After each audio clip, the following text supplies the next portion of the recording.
Señor, gracias porque podemos venir a tu palabra y tu palabra puede iluminar nuestro caminar, Señor. Tu palabra es esa lumbrera que necesitamos. Te rogamos que nuestro corazón esté abierto y dispuesto a recibir lo que tú quieras enseñarnos y que de esta manera tú seas glorificado. En el nombre de Jesús, amén. Capítulo 6 de Primera de Corintios, y aunque nos habíamos quedado en el versículo 12, vamos a arrancar un poquito antes, porque Pablo es una carta, es decir, tenemos que encontrar el hilo para continuar en lo que Pablo está diciendo y poder entender. Si tú recuerdas, Pablo, digamos que distribuye esta carta en dos partes. La primera parte es del 1 al 6, que Pablo está tocando temas que la iglesia necesita entender para poder corregir. Del capítulo 7, que comenzaremos la próxima semana, en adelante va a contestar preguntas que los corintios le hicieron. Y en esta primera parte, ya hacia el final, Pablo habla primeramente en el capítulo 5 de la inmoralidad que había en la iglesia. Había mucha inmoralidad. Tanto que, dice Pablo, ni siquiera eso sucede entre los gentiles. O sea, esto que está sucediendo, que un hombre esté con la esposa de su papá, con su madrastra, eso no sucede ni en la gente inconversa. Y eso que Corinto era una ciudad más o menos como la del día de hoy, inmoral, sin freno, desenfrenada. Pues a pesar de eso, dice, lo que está sucediendo en la iglesia ni siquiera se nombra allá afuera. Y trata este tema en el capítulo 5. Y en el capítulo 6, la primera parte que vimos la semana pasada, habla de otro tipo de asuntos que son problemas interpersonales que hay en la iglesia, que estaban estafándose unos a otros, ¿no? Te hago ven, hazme este trabajo, no, ya lo terminaste, sí, pero híjalo, ¿qué crees? No alcanzo a pagarte los 500 que me costaba, pero te doy 200 y los 300 se los voy a ir dando poco a poco, y había esa estafa. Y Pablo dice, ¿cómo puede ser posible que se estafen entre hermanos? Y luego que se demanden entre hermanos ante las autoridades. Y creo que es importante volver a aclararlo. No quiere decir que la iglesia tiene que tener su propia corte penal o civil. No, la iglesia está sujeta a las autoridades de la nación. Lo que Pablo está diciendo es que estos asuntos deberían poder resolverse como cristianos, acudiendo a alguna autoridad de la iglesia que con sabiduría de Dios pudiera determinar lo bueno y lo malo. Esto que hiciste está mal, entonces tienes que hacer esto para corregirlo. Y los dos bandos, digamos, las dos partes, deberían confiar en ese juicio y así resolverlo. No debería ser necesario acudir ante las autoridades civiles. También decíamos la semana pasada que es importante que estamos hablando de temas así, civiles, no penales, no criminales. Es decir, si hay violencia en el hogar, creo que tienes que acudir a la policía.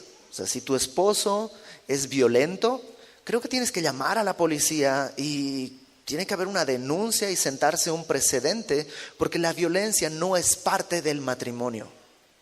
No existe la excusa de que ese es mi carácter, los de tal parte somos así explosivos.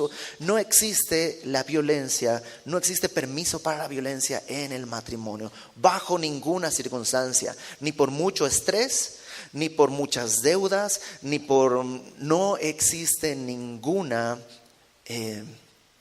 excusa.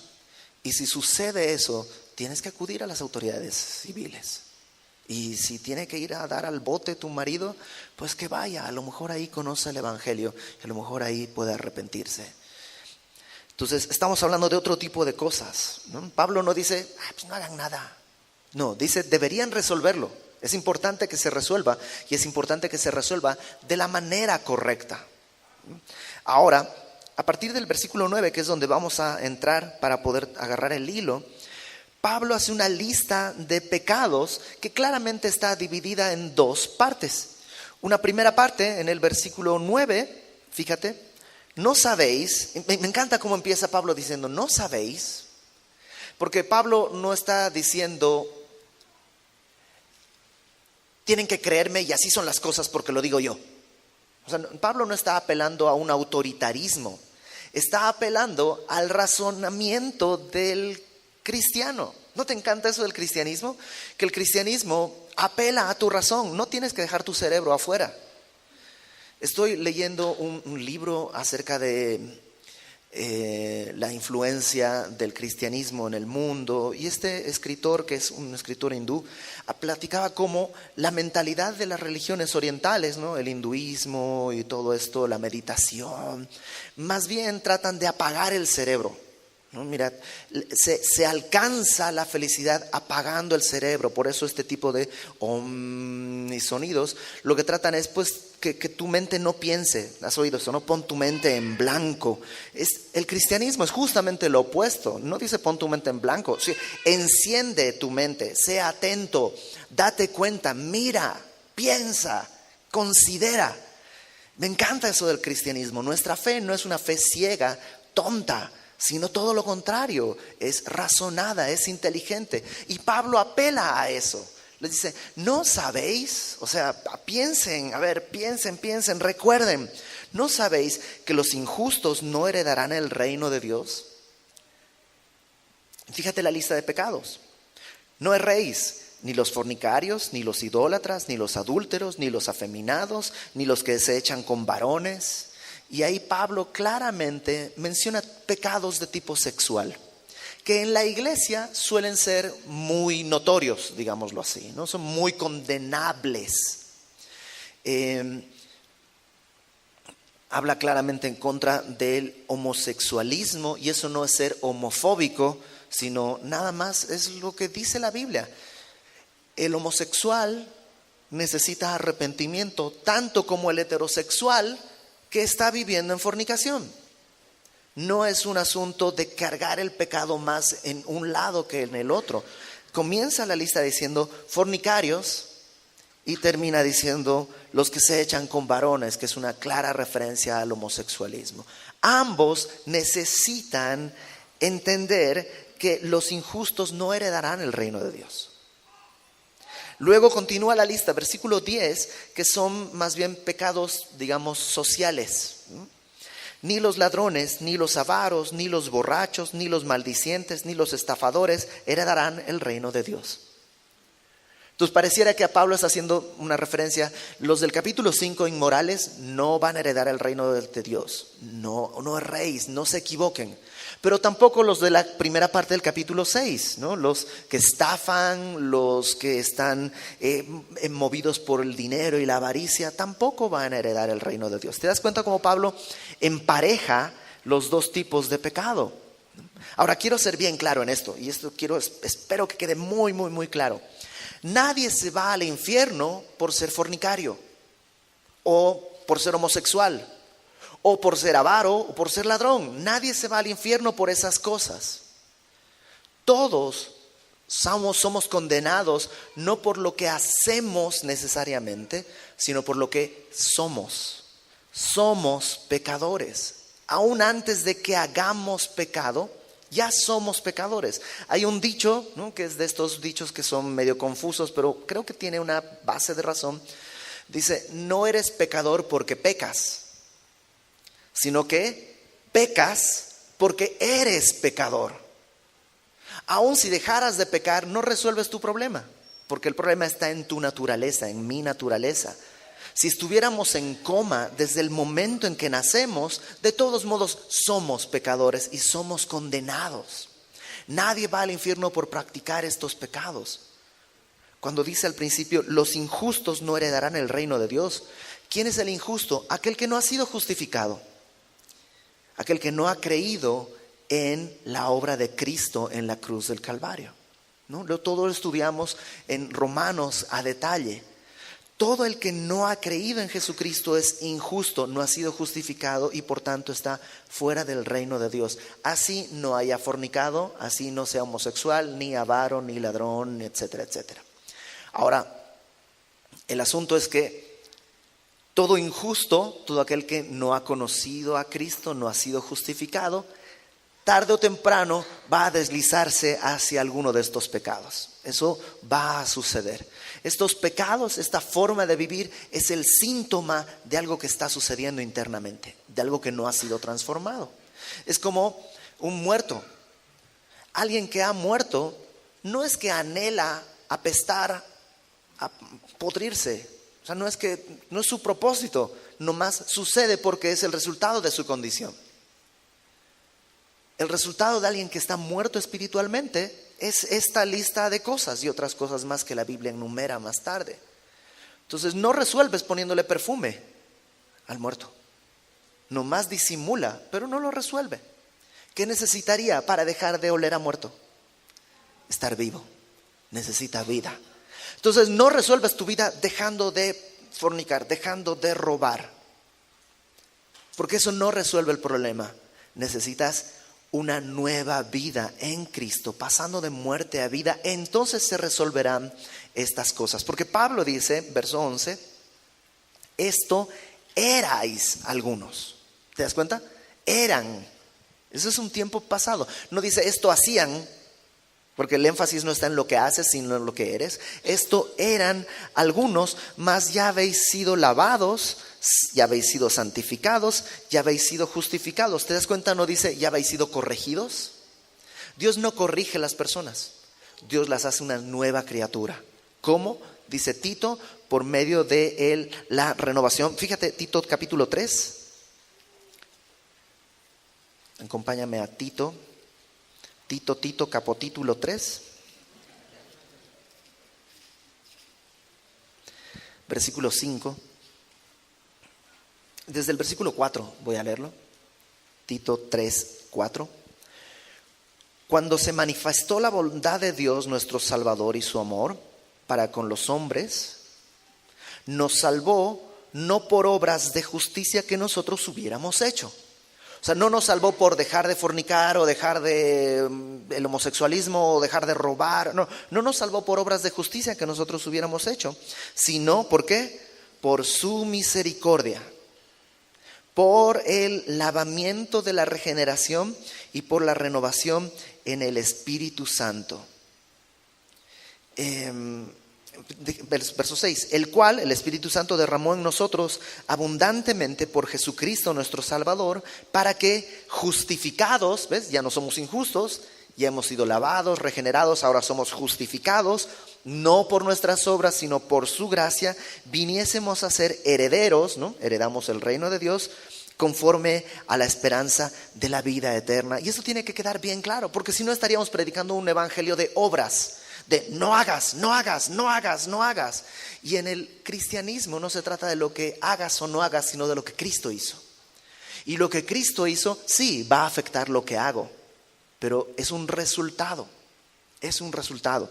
Entonces, dice Pablo en el verso 11 de 1 Corintios 6, ya habéis sido lavados, ya habéis sido santificados, ya habéis sido justificados en el nombre del Señor Jesús y por el Espíritu de nuestro Dios. Cristo nos ha hecho una nueva criatura y eso es importante. Si el día de hoy tú lees esta lista y dices, sí, yo era esto, avaro, ladrón, fornicario, homosexual, yo era. ¿Sabes qué? Pablo dice, bueno, ya no eres. Dios te ha hecho una nueva criatura. El problema sería que el día de hoy tú estés diciendo, híjole, yo leo esta lista y todavía soy. Si todavía eres, entonces necesitas ser lavado, regenerado y justificado. Necesitas el evangelio. Necesitas de Cristo. Y sabes, Cristo ya vino, ya está de acuerdo en rescatarte. No es como que tienes que decirle, Señor, por favor, y convencerlo de que te salve. Él ya, de tal manera, ya amó al mundo, que ya dio a su Hijo unigénito, para que todo aquel que en Él cree, en Cristo, no se pierda, sino que tenga vida eterna. Y entonces, cuando has creído, Dios ya te ha hecho libre. Te ha hecho libre. ¿Y qué quiere decir ser libre? Pues eso, libre. Entonces, ¿puedo hacer lo que yo quiera? Pues sí. Una persona libre podría ir a encerrarse a la cárcel, encadenarse. Pues probablemente sí, pero sería ridículo, ¿no? O sea, ¿para qué eres libre? ¿Para meterte a la cárcel? O sea, ser libre implica poder tomar decisiones correctas, no estar obligado a decisiones equivocadas. Y de eso Pablo habla en el versículo 12, fíjate. Todas las cosas me son lícitas, mas no todas convienen. Pareciera, hay un gran debate entre los eruditos bíblicos si esta frase, todas las cosas me son lícitas, es como un eslogan que tenían en Corinto. Un poco como lo que sucede en Las Vegas, se queda en Las Vegas, ¿no? Es como esa frase de que aquí puedes vivir como sea y no pasa nada porque se mantiene el secreto. Pareciera que en Corinto tenían esa frase. Todas las cosas me son lícitas. O sea, tú llegabas a Corinto y decías, ¿y qué cosas se pueden hacer aquí? Lo que quieras. Aquí puedes hacer lo que quieras. Todo lo que tu corazón desee, ahí está. Entonces pareciera que era una frase que usaban los corintios. Otros dicen, probablemente no era una frase tan extendida, sino una malinterpretación de alguna enseñanza de Pablo. Porque Pablo, cuando habla de Cristo, dice esto: somos hechos libres en Cristo. Donde está el Espíritu del Señor, ahí hay libertad. Y algunos tomaron esa enseñanza probablemente y la distorsionaron para ejercer esa libertad en libertinaje, ¿no? Y Pablo quiere aclarar este punto. Todas las cosas me son lícitas, soy libre, pero, dice ahí, no todas convienen. Interesante que uno dice, no todas me convienen, porque no es un asunto egoísta de qué me conviene, sino es un tema delante de Dios, qué conviene. No qué me conviene, sino qué conviene, qué es lo que... La palabra convenir habla de agrupar, habla de como contribuir, ¿no? Convenir es eso, contribuir, agrupar. O sea, hay cosas que permiten agruparnos, armonizarnos. Hay cosas que traen división y traen problemas y dolor y todo eso. Entonces Pablo dice, todas las cosas me son lícitas, pero no todo lo lícito realmente colabora. En México el día de hoy, por ejemplo, en Ciudad de México, el aborto es legal, es lícito. ¿Conviene? No. No le conviene a la madre, no le conviene al bebé, no le conviene al papá, no le conviene a la sociedad, en realidad. Aunque sea lícito. Entonces Pablo dice, esto no se trata de si se puede o no se puede. Y ese es un gran principio para nosotros. ¿Quieres aprender a tomar decisiones sabias? Considera, ¿esto conviene, ayuda, colabora o destruye? Entonces, todas las cosas me son lícitas, mas no todas convienen.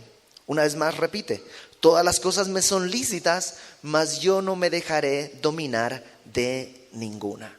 Segundo aspecto de esta frase, todas las cosas me son lícitas, pero no todo conviene.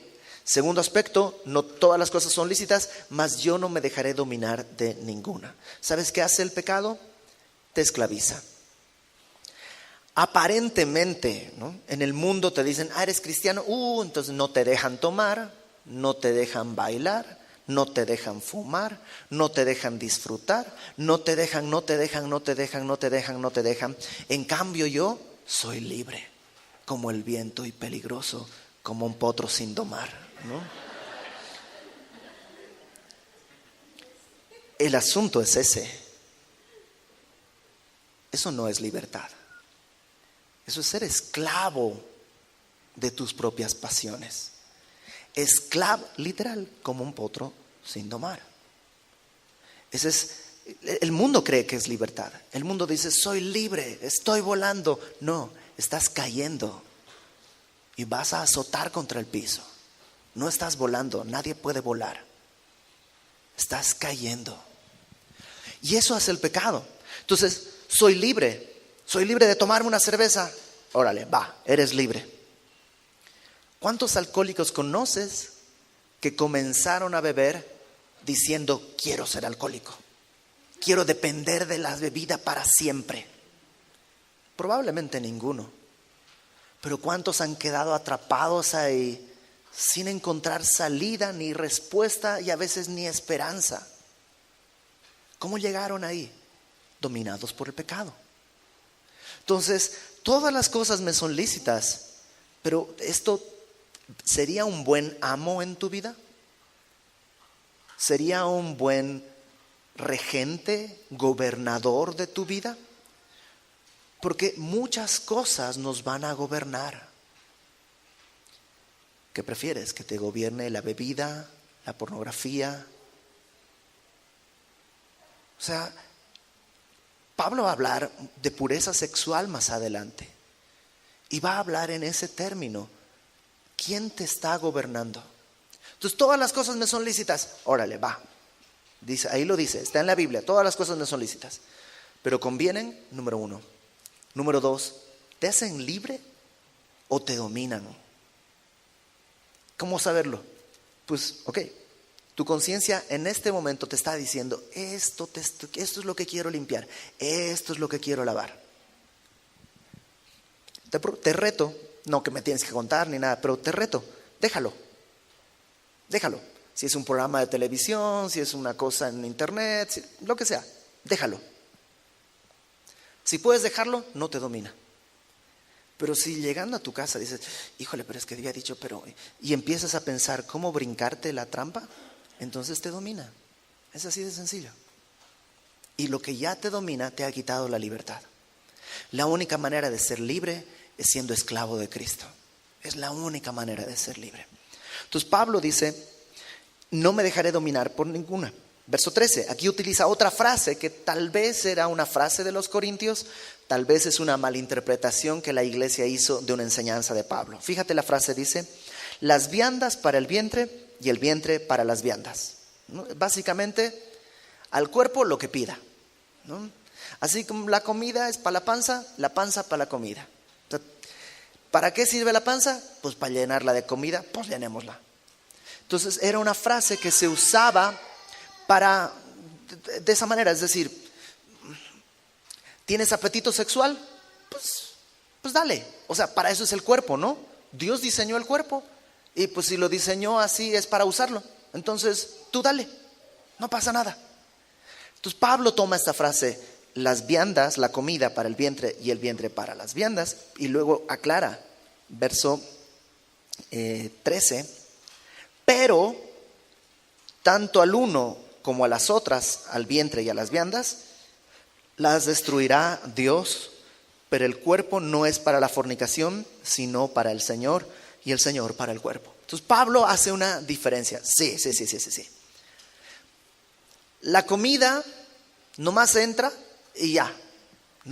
Y es una enseñanza de Pablo acerca de los alimentos, y la va a volver a repetir más adelante. Y el Señor Jesús, cuando sus discípulos están comiendo sin lavarse las manos, van caminando, toman unas espigas y están comiendo, los fariseos le dicen, ¡ay! Están comiendo sin lavarse las manos. Y no es un tema de higiene, sino ritual, es un tema ritual. No se han lavado ritualmente las manos. Y Jesús lo que les dice es, a ver, lo que entra a la boca va al vientre y del vientre a la letrina. Lo que contamina al hombre no es lo que entra, sino lo que sale del corazón. Y dice Marcos, ahí aclara, haciendo limpios todos los alimentos. Entonces sí, la comida es para la panza y la panza para la comida. Tienen razón, pero Pablo aclara, la comida y la panza se van a destruir. O sea, este cuerpo no va a llegar al cielo. En el capítulo 15 lo vamos a ver a detalle. Carne y sangre no pueden heredar el reino de Dios. Creo que tenemos que ser sabios con nuestro cuerpo. Cuida la dieta, come frutas y verduras, o sea, toma agua, hace un poco de ejercicio. O sea, sí creo que es importante administrar la salud de nuestro cuerpo, pero de todos modos, este cuerpo, pase lo que pase, es desechable, no va a llegar al cielo. ¿no? Entonces Pablo está tratando de corregir esta doctrina de un lado y del otro, porque están de un lado diciendo, no, es que este cuerpo hay que cuidarlo porque es templo del Espíritu Santo, por eso yo no tomo Coca-Cola, por eso yo tengo que ir al gimnasio, por eso. Y Pablo dice más adelante, no. O sea, el cuerpo se va a quedar aquí, ya sea fitness o gordness, ¿no? Aquí el único asunto es cuánto vas a dejarle a los gusanos, 50 kilos o 100. El cuerpo es para este mundo, y este mundo y tu cuerpo van a ser quemados, vas a desaparecer. Pero, verso 13 a la mitad, el cuerpo no es para la fornicación. La palabra cuerpo ahí es una palabra que puede hablar, más bien traducirse como persona. No está hablando del cuerpo físico, sino de la integridad, cuerpo y espíritu, la persona. Entonces déjame traducirlo, leerlo como la palabra persona. Verso 13. Las viandas para el vientre para las viandas, pero tanto al uno como a las otras las destruirá Dios. Pero la persona no es para la fornicación. Pero Dios nos hizo seres sexuales, sí, pero no para la fornicación. Para la sexualidad gloriosa dentro del matrimonio, no para la fornicación. La fornicación, y ya lo hemos hablado acá, es la palabra porneia, y habla de toda actividad sexual separada de la que Dios estableció en el matrimonio. El sexo, la sexualidad es un don de Dios. No es algo malo, no es algo pecaminoso dentro de lo que Dios estableció. ¿Por qué? Porque dentro del marco correcto, la sexualidad construye. Fuera del marco correcto, destruye. Es como el fuego. El fuego dentro de la chimenea es maravilloso. Te sirve para calentar en invierno, te sirve, o sea, se ve bonito, romántico, todo lo que tú quieras. Fuera de la chimenea, destruye todo. Entonces Pablo dice, sí, la comida para el cuerpo y todo eso sí es cierto, en la comida. Pero en el asunto sexual, la persona no fuimos creados para la fornicación. No es nuestra meta, sino para el Señor, y el Señor para el cuerpo. O sea, así como la comida para el vientre y el vientre para la comida, que hay un diseño, tu comida no se va al pulmón, si se va al pulmón hay un problema. Así el diseño es que nosotros seamos para Cristo y Cristo esté en nosotros. ¿No te parece absolutamente maravilloso que Dios pueda decir, yo estoy para habitar contigo? Te creé para poder estar en ti.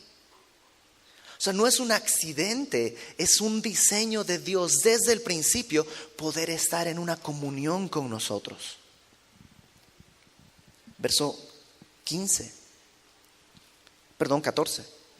Y Dios, que levantó al Señor, también a nosotros nos levantará con su poder. Sí, el cuerpo va a ser destruido, pero no la persona. O sea, Ibert Cruz va a morir un día. Y el día que yo muera, por favor, no oren que resucite, porque estoy en un mejor lugar. Si oras y dices, Señor, que resucite, y resucito, te doy un zape. Voy a estar en un mejor lugar. Porque sí, este cuerpo va a estar muerto, pero no la persona. La persona estará viva delante del Señor. Entonces dice Pablo, sí, la comida y el vientre y el cuerpo sí van a ser quemados, pero la persona no, porque fue hecha para el Señor. Y así como Dios levantó a Cristo, también a nosotros nos levantará con su poder. Verso 15. ¿No sabéis que vuestros cuerpos son miembros de Cristo? ¿Quitaré pues los miembros de Cristo y los haré miembros de una ramera? De ningún modo. Otra vez Pablo nos habla de esta unión tan íntima que Dios quiere tener con nosotros. Dice, nosotros somos miembros de Cristo. Piensa en esto. Cristo caminó entre nosotros, tenía un cuerpo humano como el nuestro. Ahora su cuerpo es la iglesia y nosotros somos sus miembros, somos sus ojos, somos sus manos, somos su boca. Por medio de nosotros, Cristo le habla al mundo. Entonces piensa, ¿qué cosas harían las manos de Cristo? Y piensa qué cosas hacen tus manos. ¿Qué cosas mirarían los ojos de Cristo y qué cosas miran tus ojos? ¿Qué cosas hablaría la boca de Cristo y qué cosas habla tu boca? ¿Corresponde o no? A lo mejor te has olvidado que somos miembros de Cristo. Somos miembros de su cuerpo. Pablo pregunta, ¿tomaré los miembros de Cristo y los uniré con una ramera? En una manera Pablo está diciendo, ¿sabes? Cristo no te abandona. Aun cuando estás en tu pecado, Él no te abandona. Mira qué tan grande es tu amor, su amor. Él podría decir, ¿sabes qué? Me borro de aquí y abandonarte, pero no te abandona. Él sufre el pecado ahí contigo. Cristo no te abandona. Déjame ponerlo del otro lado, porque también aplica en el matrimonio, en la intimidad sexual. Dios también está ahí y Dios la bendice. Así como en la fornicación hay pecado y el Señor sufre ante ese pecado, en el matrimonio Dios es glorificado y Dios bendice la unión de un esposo y una esposa. El escritor de Hebreos habla del lecho sin mancilla. Entonces Pablo dice, ¿lo voy a hacer? Claro que no, de ningún modo. ¿A quién se le ocurriría? Verso 16. ¿No sabéis que el que se une con una ramera es un cuerpo con ella? Porque dice, los dos serán una sola carne. Y ahí Pablo establece una verdad que el mundo ha querido negar. El mundo plantea esto. El sexo son dos cuerpos disfrutando. Pablo recuerda que desde el principio dice, no son dos cuerpos. La sexualidad es algo mucho más profundo. Son dos personas haciéndose uno en alma. No es una actividad física, es una actividad espiritual. El mundo, por supuesto, va a decir, no es así. Por eso no pasa nada. Experimenta, tú vive. Total, no pasa nada. Nada más cuídate.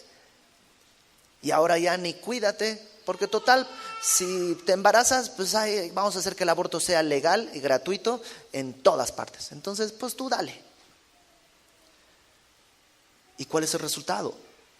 Tenemos personas con corazones rotos, destrozados, vidas, porque si se hacen uno con una persona y luego se separa, eso se rompe. Y las personas andan rotas así. Pablo dice, los dos serán una sola carne. Déjame aclarar entre paréntesis, tampoco Pablo está diciendo que una unión sexual ya establece un matrimonio. No está diciendo que si ya tuvieron relaciones sexuales ya es como si fueran esposos. No. Pablo está diciendo justamente lo contrario. Esto está reservado para cuando ya está establecido el matrimonio. Desde el principio Dios estableció el matrimonio. En el principio de la creación Dios dice a Adán y Eva, dejará el hombre a su padre y a su madre y se unirá a su mujer. Y ten en cuenta, Adán y Eva pues no provienen de nadie. Adán fue creado, Eva proviene de Adán. Entonces no tienen papá, cuando escucharon dejará el hombre a su padre y a su madre, yo, ¿a quién? ¿Por qué? ¿De qué estás hablando? Porque no tenían esa idea. ¿Por qué Dios la dice ahí? Porque está estableciendo el matrimonio, que habla de esto. Tiene que haber una separación de los lazos familiares. Tiene que haber esta separación separación en autoridad, separación en muchas cosas de mis lazos paternos, y tiene que haber una unión ahora con una nueva familia. Eso es un matrimonio. Entonces Pablo dice, cuando sucede eso, se hacen una sola carne. Verso 17. Pero el que se une al Señor, un espíritu es con él. Otra vez, Pablo está comparando nuestra unión con Cristo como la unión de un esposo con su esposa. Ese es el grado de intimidad que Dios quiere tener con nosotros. Una intimidad total y plena. Eso es lo que Dios quiere. O sea, Él diseñó esto desde el principio. Ahora imagínate que traicionas a tu esposo, a tu esposa, en adulterio, en fornicación. ¿No trae eso dolor? El Señor es dolido cuando hay esto en nosotros. Se ha hecho uno con nosotros. Verso 18. Por eso dice, huid de la fornicación. No dice, aguanta, pelea contra la tentación. No, dice, huye, corre. No te hagas el valiente ante la fornicación. Huye. Y creo que es algo válido para solteros, pero también para casados. O sea, a lo mejor como soltero, pues hay, entre comillas, más oportunidades. Pero unos y otros tienen este consejo: huid de la fornicación. Corre, no trates de luchar contra la tentación. Escapa. Cambia de trabajo, cambia de teléfono, cámbiate de ciudad si es necesario. Escapa de la fornicación. ¿Por qué? Cualquier otro pecado que el hombre cometa, está fuera del cuerpo, mas el que fornica contra su propio cuerpo peca. Todos los pecados, el robo, todos los pecados que vimos, la avaricia, dice, suceden fuera del cuerpo. Pero en cambio la fornicación es pecar contra tu propio cuerpo. Estás destruyendo tu mente, estás destruyendo tu vida. Y en verdad, dice el pastor Lenin, no despiertes al monstruo que después no vas a poder meter a la caja nuevamente. No lo hagas. O sea, si tú eres joven, soltero, ¿sabes? Espera a tu esposa. En verdad, te vas a ahorrar 1000 dolores. El mundo te va a decir, eres un mojigato, eres un tonto, sí, que digan lo que quieran. Total, ellos están cayendo en caída libre. Espera. Una vez abierta esa puerta, nunca más tus ojos van a ver igual. Si eres hombre, nunca más vas a poder ver a una mujer de la misma manera. Jamás. Nunca más tus conversaciones, nunca más, o sea, todo va a cambiar. Tu mente entera es transformada. Sí, es destruida. Pierdes mucho. ¿Que Dios puede limpiar y hacer un milagro? Claro que sí. Dios puede hacerlo. Pero ¿por qué pasar ese proceso cuando el día de hoy Dios te puede guardar de este pecado? Lo mismo en matrimonios. El adulterio rompe absolutamente todo. Nunca más podrá ser igual. Sí, Dios puede traer un arrepentimiento, Dios puede traer una restauración, Dios es milagroso y es bueno. Pero aún así el dolor no necesariamente va a desaparecer. Hay consecuencias que este pecado echa a andar y que van a acompañarte por el resto de tu vida. Matrimonios que no pueden ya glorificar a Dios en esto, en la intimidad sexual, porque siempre hay culpa, siempre hay dolor, siempre hay resentimiento por pecados pasados. Entonces, huye. Dice en el verso 19, ¿o ignoráis que vuestro cuerpo es templo del Espíritu Santo, el cual está en vosotros, el cual tenéis de Dios y que no sois vuestros? Pablo entonces en el capítulo, me parece que en el capítulo 2 o en el capítulo 3, Pablo habló de el Espíritu Santo usándonos como templo, pero colectivamente, ¿te acuerdas? Vosotros sois templo del Espíritu Santo. Y hablaba de la iglesia como comunidad es templo del Espíritu Santo. Por eso decía, cualquiera que destruyere la iglesia, el templo, Dios le destruirá a él. Y estaba hablando de las divisiones y advirtiendo de esto de no provoques divisiones dentro de la iglesia, porque vas a secarte, Dios te va a secar, ¿no? Y ahora baja de ese concepto colectivo a un concepto individual. Y dice, ahora Tú eres templo del Espíritu Santo. Por eso huye de la fornicación. Huye de esto. El Espíritu Santo está en ti y no eres tuyo. Dice en el verso 20, habéis sido comprados por precio. No eres tuyo. Es raro, ¿no? Eso de no te perteneces, pero es cierto. Es cierto. No te perteneces.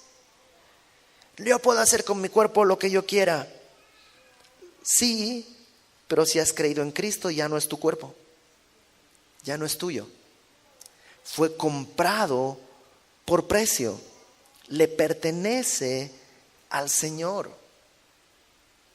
Le pertenece porque Él te creó y le pertenece porque Él te compró. Te ha prestado este cuerpo mientras vivas en este tiempo, pero no es tuyo.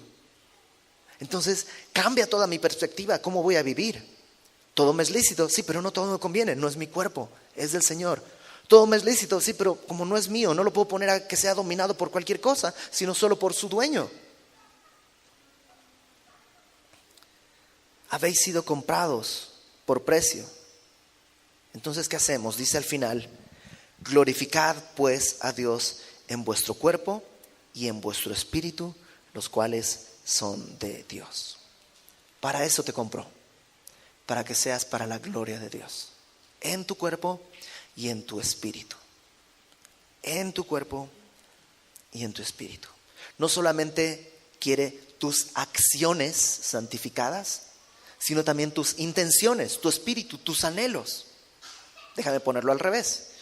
No solamente quiere que tus intenciones sean buenas, sino también quiere que tus acciones acompañen a esa fe que has recibido. Todo, tu cuerpo y tu espíritu le pertenecen al Señor para su gloria.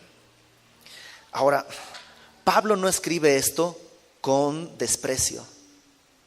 Pablo no escribe esto diciendo, ay, ya estoy cansado de ustedes, corintios. Y sabes que Dios está más cansado que yo porque Él los ha visto cometer adulterio y fornicación y ya no los toleramos. Pablo no está diciendo eso. Pablo está diciendo, Dios quiere rescatarte de esa vana manera de vivir. Dios quiere darte una nueva vida, tomarte de la esclavitud al pecado en el que estás y llevarte a la libertad de ser esclavo de Cristo. La fornicación, y quiero hablar también claro, si tú estás en este pecado, soltero o casado en fornicación, en adulterio con alguien que no es tu esposa o tu esposo, si tú estás en este pecado, la fornicación, número 1, pone en peligro tu destino eterno. Pone en peligro tu destino eterno. No erréis, los fornicarios no heredarán el reino de Dios. Si tú has tropezado y has caído, que hablamos la semana pasada, Dios tiene misericordia. Pero si es tu hábito de vida, entonces no has sido regenerado, no eres salvo. Si es tu estilo de vida, no erréis, los fornicarios no heredarán el reino de Dios. Ni los adúlteros, ni los avaros, ni los ladrones.